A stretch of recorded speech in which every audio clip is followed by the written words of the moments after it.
Hi అండి అందరికీ. చాలా రోజుల నుంచి మా డ్యాడీకి రాగి సంగటి తినాలనిపిస్తుంది. చేయమని చెప్పిండు. ఎప్పుడు అడిగినా నేను రేపు చేస్తానులే అనేసి పక్కన పెట్టేసిన. డ్యాడీకి ఏకంగా కలలో కూడా రాగి సంగటి తిన్నట్టు కలొచ్చిందని చెప్పిండు. అప్పుడు నాకు చాలా బాధ అనిపిస్తుంది. ఈరోజు ఎట్లనైనా సరే రాగి సంగటి చేద్దామని డిసైడ్ అయినా.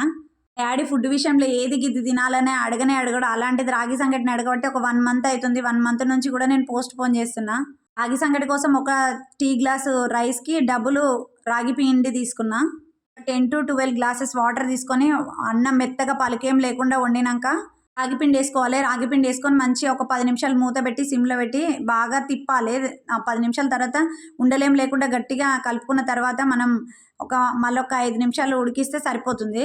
సండే రోజు మా డాడీ మటన్ తీసుకొచ్చిండు. మటన్లోకి చాలా బాగుంది. మా డాడీకి ఇచ్చి నేను కూడా తిన్నా. చాలా అంటే చాలా నచ్చింది. నేనైతే ఫస్ట్ టైం రాగి సంగటి తినడము. మా డాడీ ఏమో నాన్ వెజ్ కర్రీలు అంటే పెద్దగా ఇష్టం ఉండదు. మా డాడీకి వెజిటేరియన్ అంటే చాలా ఇష్టం. వెజ్‌లో ఏం దీనికి కాంబినేషన్ బాగుంటాయో కామెంట్ చేయండి.